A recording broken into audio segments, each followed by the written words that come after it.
Hi everyone, this is Hardik from fuzzing.in. Thank you for watching my videos. In today's video, we are going to see what is snapshot fuzzing and what kind of tools we can use if we want to do snapshot fuzzing.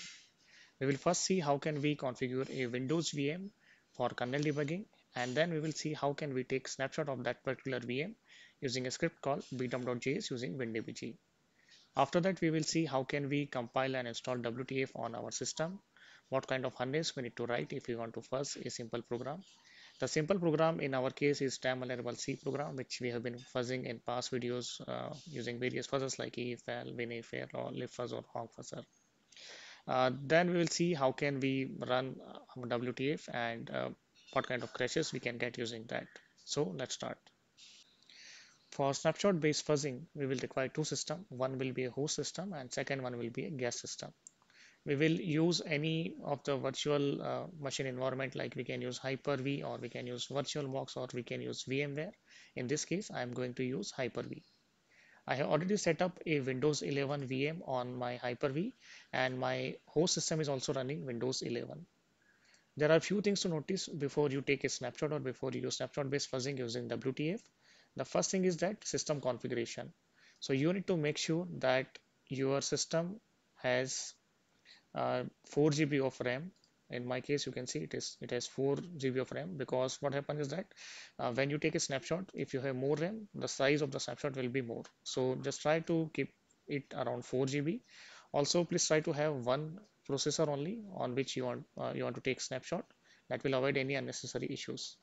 Second thing you need to take care is that whenever you go to this Windows VM, you need to make sure that you disable paging. In snapshot based fuzzing, what happen is that if some memory gets paged out, then uh, page fault will occur and you might face some issues with the fuzzing. To disable page file, what you can do is that you can go to system and then about and then click on advanced system settings, which will open a window like this. And then you need to go to uh, performance over here, then just click on settings, and over here click on advanced, and there is an option of virtual memory over here. So just click on change, and here you can select no paging file. So what this will do is that it will disable the paging on your system, and then click OK. So that way you can disable paging on your system. Now we need to configure kernel debugging on our guest operating system. Before we can configure kernel debugging on our guest operating system, we need to install certain tools. So for that, what you can do is that you can download Windows Software Development Kit or Windows SDK Kit. Just Google for that and you will find it. Just download a setup and run it. And when you run it, you need to select two options, that is debugging tools for Windows and application verifier for Windows. Application verifier is optional. If you want, you can use it, or you can uh, deselect it. You don't need to select it, and simply click on download and then follow the installation instructions. So that will install all the required tool on your system, including WinDBG. In my case, I have already installed, so I'm canceling it, but on your system, please follow the installation instruction. Now to configure our guest machine for kernel debugging, we need to use a utility called kdnet. And what this kdnet command will do is that it will make some changes in our guest VM so that it can enable kernel debugging and we can debug it through WinDBG. So the syntax for KDNet is very simple. What you need to do is that you need to figure out the IP address of the host machine first. So since we are in guest, I will just minimize this window, and you can see that we are on the host window right now. So here we can simply use ipconfig command, and we need to figure out the IP address of the external switch or the default switch over here for Hyper-V. In my case, you can see something like Ethernet adapter V Ethernet, that is virtual Ethernet default switch over here, and the IP address is 172.30.112.1 over here. So we need to give this IP address so that when we do kernel debugging, our guest machine can communicate to our host machine to add this IP address. So we will go back to our guest machine and we will go back to uh, the directory where we have copied kdnet. In my case, I have copied kdnet file to this fuzzing directory, but in your case, you might find it where you have installed WinDBG. So just go to that directory and you can run this command. So the command syntax is very simple. That is kdnet followed by the IP address of the host machine. Remember that the IP address over here is the host machine and not the guest machine. So the IP address is 172.30.112.1. We can simply type it over here, 172 172.30.112.1. I will verify it once more, 172.30.112.1, and followed by the port. And you need to run this using elevated privilege or administrator. So if directly you run it like this, you will get a message. So let's do one thing. We will create a command prompt with administrator privilege, run as administrator, and we will again run the same command, kdnet 172.30.112.1. Okay, and you will see that when you run this command, you will get some output that to debug this VM, run the following command on your debugger host machine.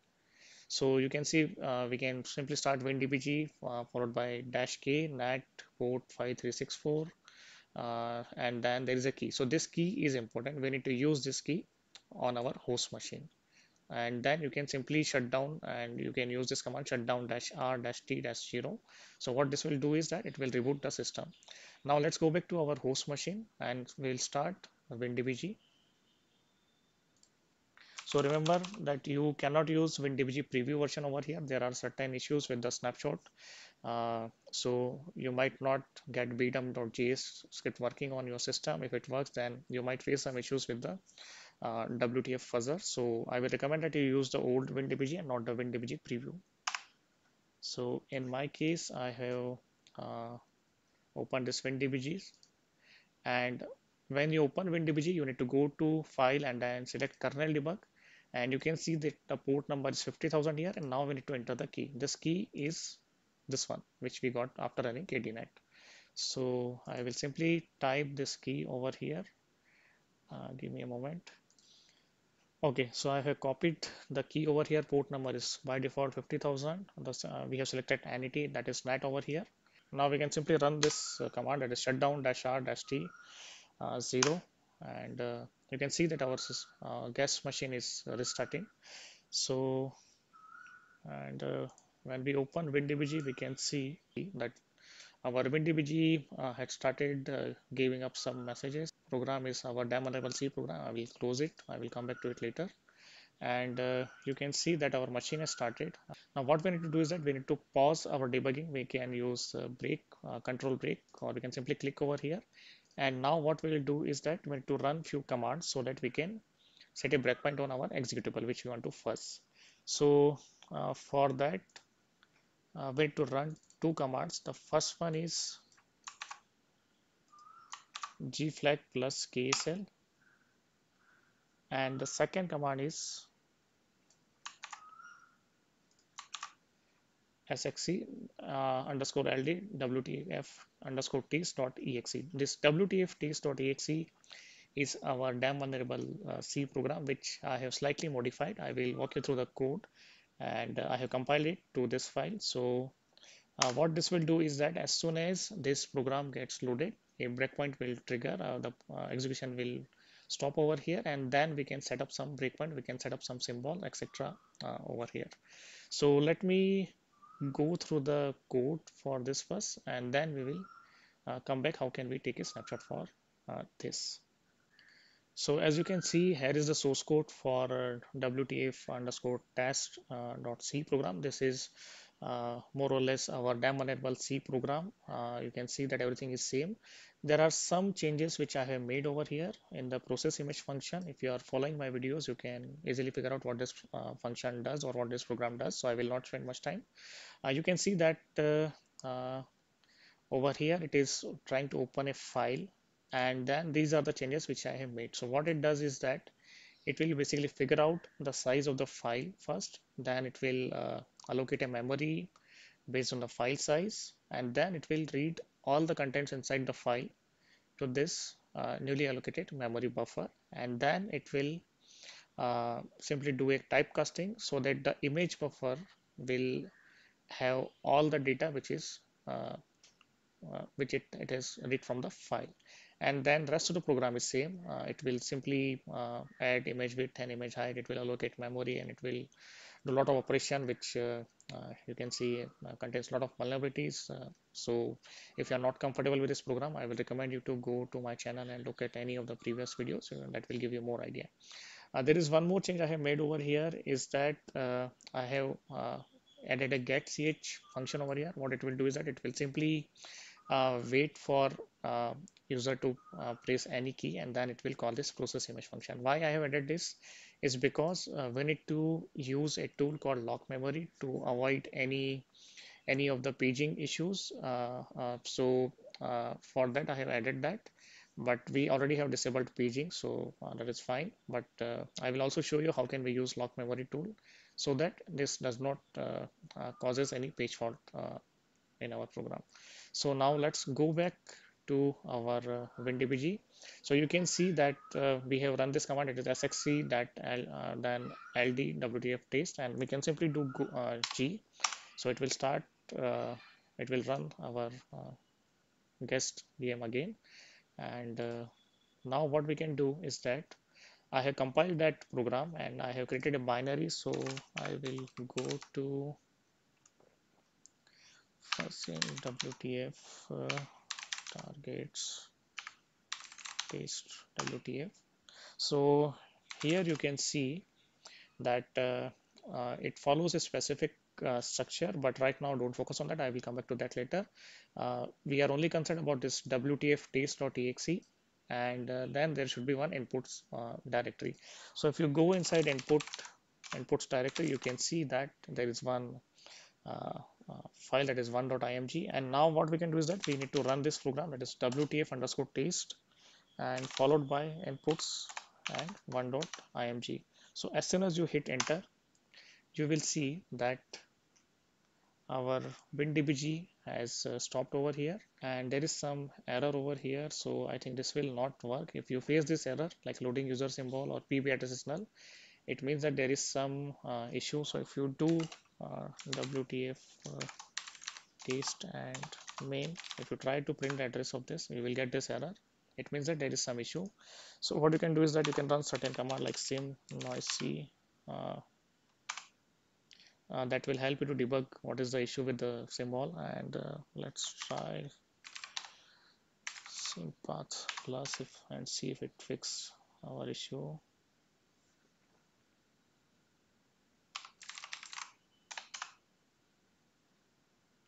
I think it's still not working, so I probably need to restart my WinDBG. Okay, so after restarting, I think it is working now, and you can see that I simply try to get the address of main function which it is giving over here. Now let us try to get the address of process image function as well. So yeah, it is working over here. And what I have done on my guest VM is that I have simply run this WTF underscore taste.exe with an input which I have created. And now with this command, that is sxc space ld space WTF underscore taste.exe, when I ran that WTF.taste or WTF underscore taste binary, it has caused a break over here. And now what we can do is that we can simply set a breakpoint, that is pu and WTF underscore taste and process image function. So it will set up a breakpoint on the process image function, right, as you can see it over here. And now we can simply run it. So if we go back to our host VM, you can see that it is waiting for this key that gets ch call. And now what we can do is that we need to use lockmem tool. So lockmem is another tool which has been created by the author of WTF, which is Alex Sachet. And what this will do is that it will lock the memory, so the page fault and everything can be avoided. So what you can do is that you can simply run this. I have downloaded that tool. The compiled binary are available. So you can simply run this like this, lockmem and follow lockmem.exe followed by the process or file name. So the file name is WTF underscore taste.exe, which I will run. And you can see that it got a handle to that PID, and then you get a message that the lock 9 MB to 12 MB. So now uh, that process will not use like virtual memory, so that will avoid any page fault and that will avoid any issues with the fuzzing. And now we can simply place a key because we have already used lockmem tool. So this will break on process image function. And now as you can see it over here, this is a process image function. On the left hand side over here you can see that this is the start of the function, and now what we need to do is that we need to figure out when this function returns. So what we want to do in snapshot fuzzing is that we will take a snapshot starting at this point, and then we will wait till the function returns or if it finds any crash. So since we are using an input which will not cause any crash, we want this function to get executed. And if you just test this program, you can see that this function will return at over here. So this is the address which we need to use while writing a harness. So we need to take this address. Now the issue with snapshot fuzzing is that every time you take a different snapshot, you need to modify your harness and you need to use this hard-coded address over here. So I will come to the harness part later, but now right now we will see how can we take the snapshot. So we need to find a location, and if you debug this code, since the source code is over here, you can see that if you go, there is a file open call. Now what it will do is that it will open the file, right? It will figure out the size of the file. It will allocate a memory based on the size of the file, and then it will read all the data from the file and it will copy it to the file buffer. So we have all the contents inside a buffer which is file buffer, and over here what it is doing is that it is simply using some typecasting. And if you look at the assembly code over here, you can see that RSI will contain all the data from the file. So over here you can see RSI contains all the data. So you will see that there is a malloc call over here, and then there is a fget s call over here which will copy all the data. I think it should go to RAX, and from there it will come to RSI. So if you simply do R, you can see that RSI over here contains 610, which is equal to RX over here, right? So these two are same. Yeah. So if we dump the contents of either RX or RSI, you will see that if we dump in ASCII, that is DA RAX, it contains test. So these are the content which it read from the input file which we have given. Now what snapshot fuzzer will do is that it will modify the content inside the RSI over here. You can see that going forward in the program over here, image width, image height, or whatever places you can see where file input is getting used, it is using RSI. It means that RSI contains the data. So we need to modify the data inside RSI. This will be taken care in the harness. So the thing to note here is that there are two things. First one is that we need to use RSI register because it contains all the data. And second thing is the return address, which is this one. So we need to note it down. The return address is this one, and RSI, right? This is the return address. Now we will see how can we take a snapshot. Now to take the snapshot, we need to use Bdump.js script. So you need to download Bdump script first, and the URL for that is github.com /YRP604 is mentioned over here, followed by Bdump. So you can go to this URL, you can simply do a Google search, and you can simply copy this, and you can see that it's a script written in JavaScript. So this is the script which we'll be using, and right now I think it only supports Hyper-V, and you should have one CPU on your system, so that is fine. And in my case I already have it downloaded, so I will simply use this command, that is script load, and then the path. So in my case I have copied it inside the research bdump.js.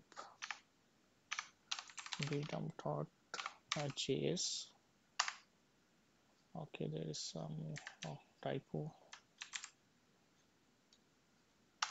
Okay, so you can see that it has loaded this script, and now what we need to do is that we need to dump this snapshot, or we need to take a snapshot over here. So for that, what we can do is that we can run another command, that is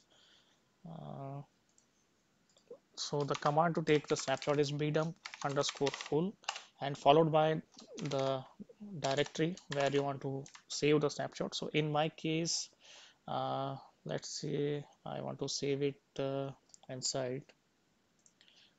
Say I want to save it f snapshot fuzzing and followed by img say read 3. Okay, so you can give any path, but make sure that you have enough space, maybe around 4 GB or 5 GB or maybe 10 GB. So, and when you press enter, you can see that you get this message that is it is saving register, it is register fix up and saving mem. So basically it will save all the memory, and then it will take around 10 to 15 minutes, so you need to wait. Sometimes you might get some issues over here. In that case, you need to restart your Windbg and you have to do a bit of debugging.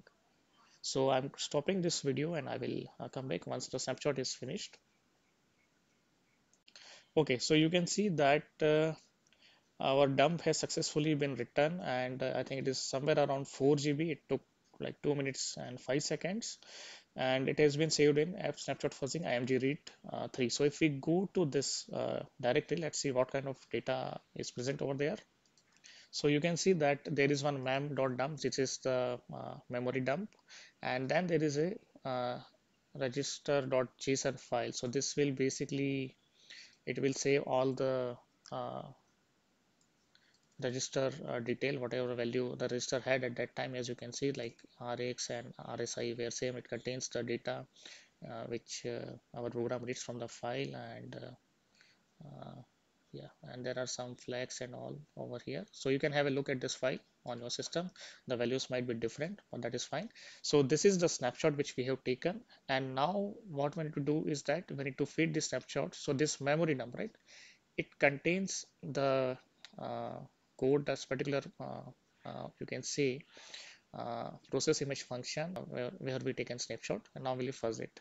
Now before we go ahead with the fuzzing stuff, fuzzer, that is WTF, is hosted on GitHub, and this is the URL, that is github.com /overclock /WTF. What you need to do is that you need to git clone this, simply get this URL and clone it on your system. Also the build sections are given over here if you want to compile it, which in case in our case we need to do that. And also you can also download binaries if you want to try with some sample example which are given in the targets directory over here. And I think it's empty, but if you download the release over here, it might contains that thing. And you can see that it gives some detail, like you need to run a server node, and you can run some fuzzing node, or you can say some client nodes. These are the commands over here, and you can also run a test case. You can generate, you can minimize your corpus using uh, this command. You can also uh, generate execution trees if you have Lighthouse plugin, or if you use Tenet, you can also use that. Also, you can notice that when you run, like when you generate some execution trees, there are different options. So over here, you can see some address. But if you want to convert that to your Windows module plus offset kind of thing, then you can use Symbolizer. That is another tool which has been written by Alex, and you can download the binaries from here. So what it will do is that it will simply take this address over here, and it will convert it to some module plus offset thing over here. So you can go through the documentation. I will not discuss this right now. We'll mostly focus on the WTF. Once you have like cloned the report WTF on your system, you need to create a harness program to fuzz our program. Remember that right now the dump which we have generated, right? We cannot simply fuzz it. Our fuzzer needs to know what is the address, when it needs to return which is the register. So for that we need to create a kind of harness, you can say, or a kind of small module for WTF to understand that which is the register where it should copy the mutated data, and how can it identify that the function return or not.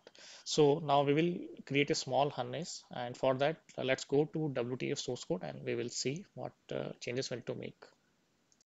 So you can see that I have a clone WDA for my system, and it contains a couple of directories. The bin directory is where the compiled executable are present, that is WTF.exe. Symbolizer, I think I might have copied it, but that is fine. And there are certain scripts which we are not going to use right now. And if you go inside source, you can see there is one folder or directory called WTF. If you go inside that, then you will see that it contains the source code for this fuzzer. Now, what you need to do is that you can either use a template, that is fuzzerdummy.cc. If you open this file, you will see that it gives you a initial start point when you want to write your own fuzzer. But in our case, I will directly open the harness which I have written, which is taste underscore WTF. I think I have simply copied it from the some examples, and I have made it working to suit my needs. So you can see that there are certain header files which we need to include, that is backend.h, then crash detection, then targets and format. And you have to create one namespace, that is taste underscore WTF, and there are some debugging. If you just want to have some logging on, you can use this. And there is one function which we need to use, that is insert test case. Now remember that I have shown you that RSI or RX contains the data. Now this is where this function will be useful. So this insert test case function, what it will do is that it will take the register over here like RSI, and then you can see there is virtual write dirty. So what it will do is that it will change the content to our mutated uh, uh, data over here. So basically RSI will get changed at every execution, and what RSI will contain is that it contains all the mutated data over here. So every time our function gets called, it will find some different content, some different mutated contents, and that way it can uh, like generate some new coverage, or it will find some new crashes over here. And then there is one function that is called init, that is for initialization. And what it will do is that it will set a breakpoint on this particular address. So this address, if you recall, this is from the return over here. If you see it over here, this is the address. It might be different in my case because I have returned this harness like some time back, and I have again taken snapshot, so it may not match uh, this thing. But if you see, the last few bytes are same over here.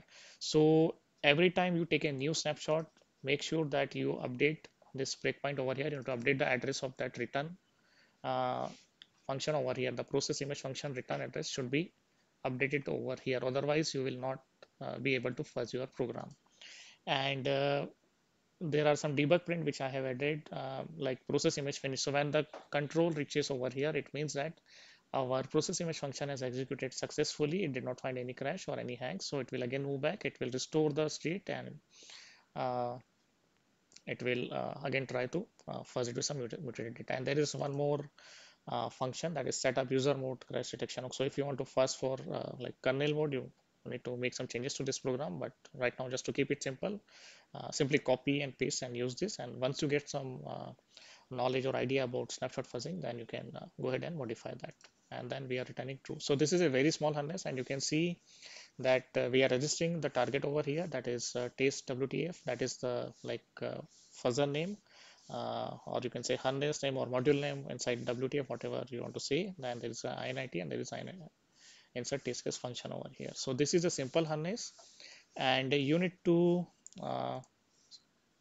save this inside source WTF folder or directory with this name, that is fuzzer underscore taste underscore WTF. So this taste underscore WTF is the name of the namespace over here.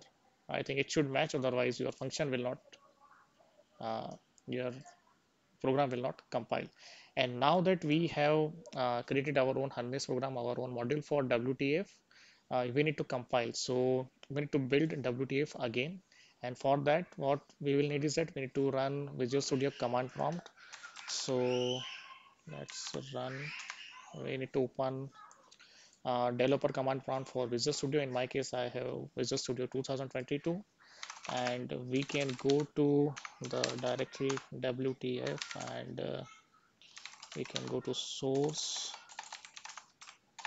over here, and we need to go to build. So if you go inside build directory, you will see that there are a couple of build scripts over here, and in our case we need to use build release msvc. So When you run this script, you can see that it will compile WTF. In my case, I already have compiled. I did not make any change, so it was very fast. But on your system, it might take maybe few seconds. So it will generate a new WTF binary over here. And with this, now what we need to do, if we go to release, yeah, if we go to build directory release with debug info, and if we see over here, so it has WTF.exe file compiled over here. So what you need to do now is that you need to copy this file, and you can now either run it on the host system, or you can run this on the like guest system, whatever. So guest system, I think we are done. You can simply close this. I can close my Windbg as well, and I can. So we don't need our guest system anymore. You can simply shut it down if you want. You can like say turn off. So we are done with the guest system. We don't need anymore. Now what we will be using is that the snapshot which we have taken, and the WTF compiled binary which we have generated over here. So now we will see how can we fuzz our program with WTF. So now what you can do is that you can either create a new folder, or you can use the existing folder. But just for the sake of simplicity, what I have done is that I have created a new folder, that is WTF, and I have created a directory named bin. Inside bin, if you see, I have copied the WTF.exe and the PDB file over here. So we will refer to this whenever you want to fuzz anything. And inside WTF, I have created one directory called targets. So this contains all the targets which we want to fuzz. In our case, we have created a handles with name taste underscore WTF. So we need to create a directory that is taste underscore WTF. And inside that, you will see that we need to create one directory name inputs. Now input will be any random input. Like in my case, I have given 1.img. If you open it, it contains taste over here, right? It doesn't contain anything except taste. And then we can create one directory named state. This is important. So inside the state directory, you need to copy the dump which we have generated using Windbg or Bdump.js. So you will see that I have already copied this mam.dump and register regex.json file over here. And if we go up, there are certain scripts which I have copied. So you need to simply modify this file to suit the path. Uh, what we need to do first is that we need to run one server node. If you open this, it is nothing but a simple command line. So it goes to the bin directory, it will run the WTF.exe binary, and then master is the option. It means that we want to run one master node, and then there is max length and the number of runs, that is dash dash runs. And what is the target? Dash dash target. It means that right now we are at this particular directory, that is taste underscore WTF, and dash dash name. So what is the name? That is taste.wtf. And there is second binary, that is fuzz underscore bosh cpu.bat. If you open it, you can see that it is again calling the WTF binary. Then it is giving a command option, that is fuzz. We want to fuzz. This is a fuzz node. Then backend will be bosh cpu. It can be Hyper-V, or it can be anything else which is supported. But by default, let's go with bosh cpu because this is working. And then dash dash name. So what is the name of the fuzzer? That is taste underscore WTF. What is the limit? So this is the I think the number of execution over here. And now if we go to command line over here, and if we run server.bat, what it will do is that it will start the server node. You can see that it is simply using our WTF binary which we have compiled. There is a master node and max length, runs, target, and everything which we have seen. And you can see that it is running server on localhost 31337, and I think there is only one corpus as we have seen inside the inputs. So and now we need to open one more command prompt, and over here if we run fuzz boss cpu.bat, let's see what happens. So we will see both its server and client. So you can see that you get some message initializing debugger instance and translation of GVA failed. So this is some error which I am getting. I'm not able to figure out, but if you keep it running, it will work for you. Yeah, you can see that we got like process image finish over here. Let's try running it more time and see if it works. Yeah, it is working, but there is some issue which I think needs to be sorted out. But right now it is working. I will show you on the server as well. If you go and see on the server command window, you will see some message like this. So this is coverage. There is zero coverage because initially it was not working because of this GVA issue. And then you can see that it found one crash which it has saved inside outputs directory.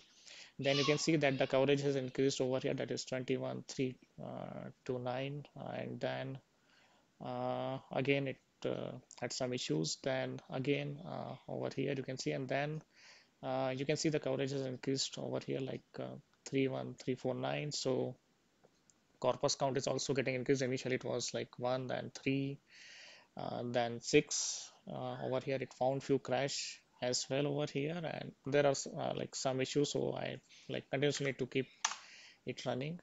You can see that again it found uh, some new corpus, so the corpus count is 8. I think coverage is also increased. So yeah, corpus 11 now, that is fine. So if we go and see the outputs over here, you can see that it contains various files, and let me open the latest one. So let's see what does it contains. So you can see that there are some mutation over here. Like let's open second one. Yeah, you can see that it is mutating the data CR3, I think. uh, Over here you can see, yeah, so these are all mutated data. And what we can do is that if you go to the crashes folder over here, now you can see that there are certain